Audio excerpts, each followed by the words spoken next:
Hey everyone, today I'd like to share my current watch collection with you. This is my first time doing a state of the collection video, so I hope you enjoy the pieces I've gathered, grab your favorite drink, sit back, and let's dive in. As I mentioned, today I'm sharing my watch collection in its current state. Now this isn't something I plan on doing every year, simply because most of the collection does remain the same year in, year out. I'm not the type of collector that likes to constantly buy and resell watches. The watches I own were carefully curated and purchased after serious consideration. So everything here is what I would consider a long-term keeper. At this point, I also don't foresee adding any new pieces. For me, 20 watches is already the absolute limit, and the only way I'd bring another piece in is if I were to let one go first. A bit about my collecting journey before I start. I've always had an interest in watches, especially after finishing high school, but back then I didn't have the means to buy anything nice. My first proper watch was the Omega Seamaster Professional, which I still own, purchased in 2003 to mark a new job I landed in Geneva. But my real passion for collecting didn't take off until around 2016. That's when I started diving deeper into horology and expanding the collection beyond this Omega. I also like to think that I'm a fairly shrewd buyer. Nearly every watch here was bought at some sort of a discount from the authorized dealer, which helps offset the initial depreciation that comes when buying new. Having worked in retail for years, I understand how the system works and always use that to my advantage. I will almost never pay full retail unless I absolutely have to. With that said, let's get into the collection. I'll start with the least expensive and work my way up, beginning with my Casio lineup.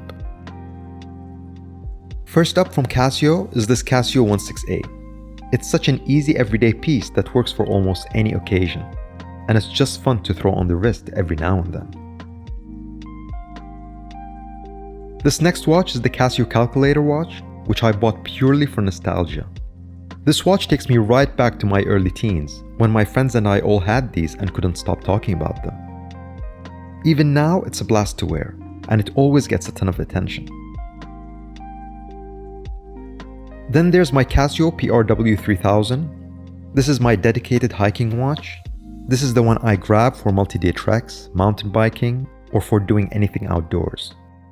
I've had it since 2014, and as you can see, it has taken its fair share of bumps. But it's still the watch I trust most when things are about to get rough.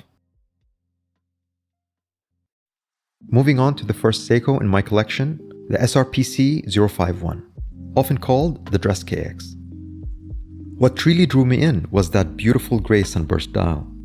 At its price point, it felt like a real perfect way to add an attractive, value Seiko to the collection.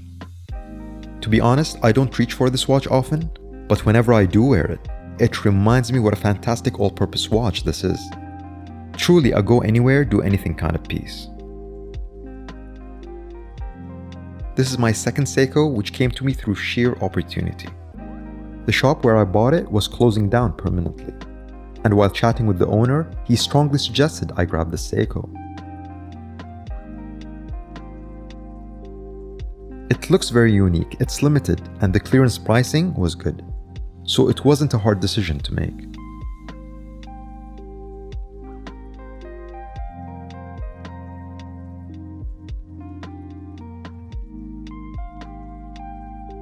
Bridging the price gap in my Seiko collection is the Wise Adamascus AD709 that I picked up this year.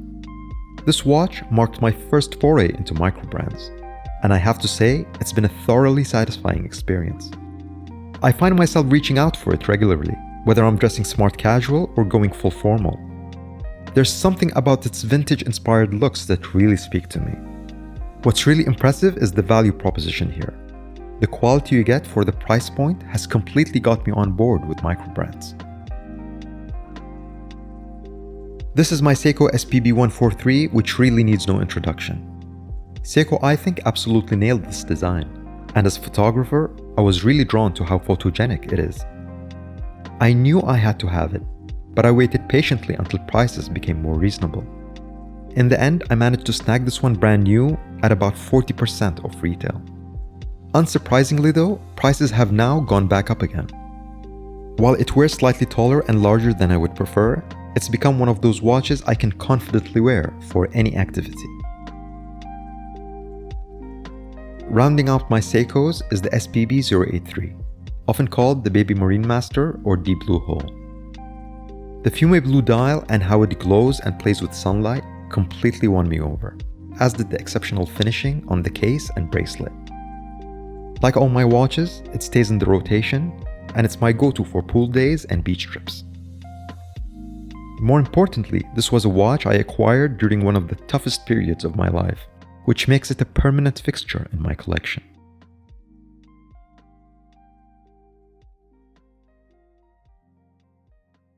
The last watch before we move to my core collection is this vintage 5645 Grand Seiko. I was shopping for a dressy Grand Seiko, so I picked this one up during a recent trip to Japan. I'll admit it doesn't get as much wrist time as some other watches, but it's become my go-to for special events and the watch I'll typically wear for watch meetups or shows.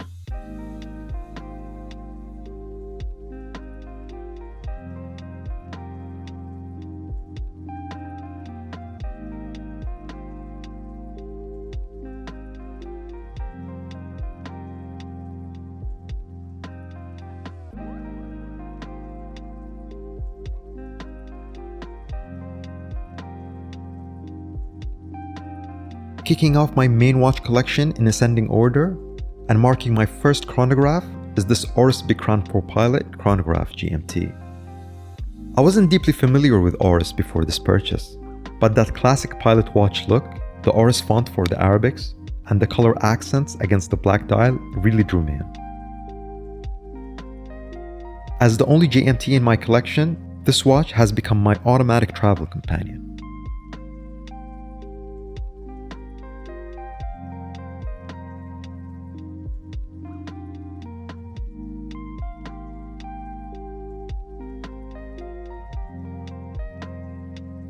Next, another Oris, the Oris Pointer Day, a watch that won me over the moment I laid eyes on it.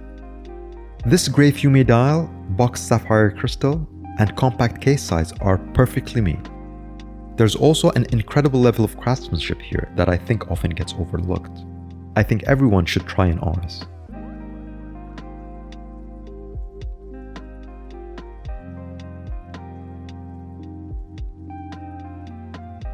Next up, with a significant jump in price, is my Tudor Black Bay 58, currently on the CNS sailcloth strap. I've had my eyes on Tudor since the original Black Bay launched in 2012, but life got in the way and I never bought one. When the Black Bay 58 debuted, it still took me a few more years to finally add one to the collection. Now that it's here, I can happily say that the itch has been finally scratched. These days, when I need a no-fuss grab-and-go piece that works for anything, the Black Bay is usually the one that'll end up on my wrist. Now back to the Omega Seamaster. Like I said, it holds a special place in my collection as my first true luxury watch. And more than 2 decades later, it still gets a lot of wrist time. There's something about its wearability that I think most modern divers struggle to match. The slim profile, perfect weight distribution, and overall balance just feels right. To me, this watch represents Omega at their absolute best. Sadly, a benchmark they themselves seem to have moved away from in recent years. Next up is the first of 2 IWC watches, the Pilot Chronograph Le Petit Prince, a watch that makes quite the statement. Absolutely stunning when I first saw it, and it still takes my breath away today. This dial is a showstopper, and the finishing is next level when compared to all the watches I've shown you so far. 3 of my close friends went ahead and bought IWC watches after seeing this watch on my wrist. Now, IWC has some larger watches and some are overpriced, but this brand does really know how to make a wristwatch.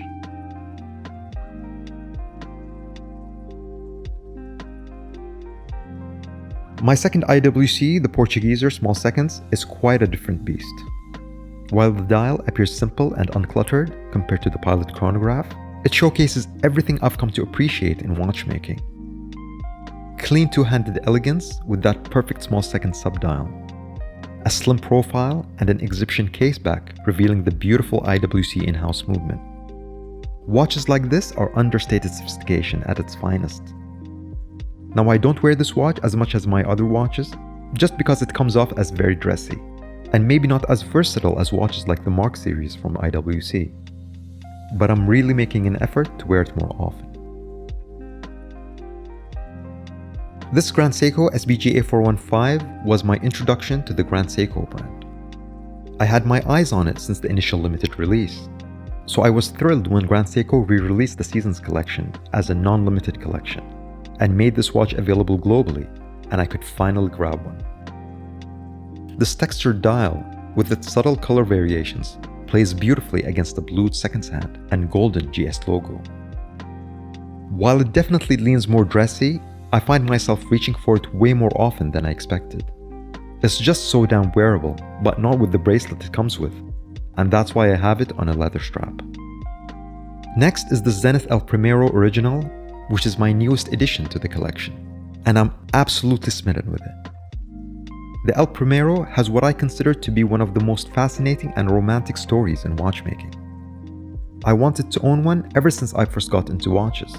So last month when my AD called about a special summer deal on Zenith watches, I couldn't resist checking them out. They presented me with a bunch of options, but this one with the iconic tricolore subdials was the clear choice for me. It had to be.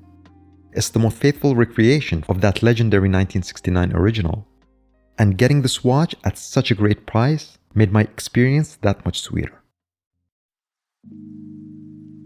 After my first Grand Seiko, I definitely caught the Grand Seiko bug.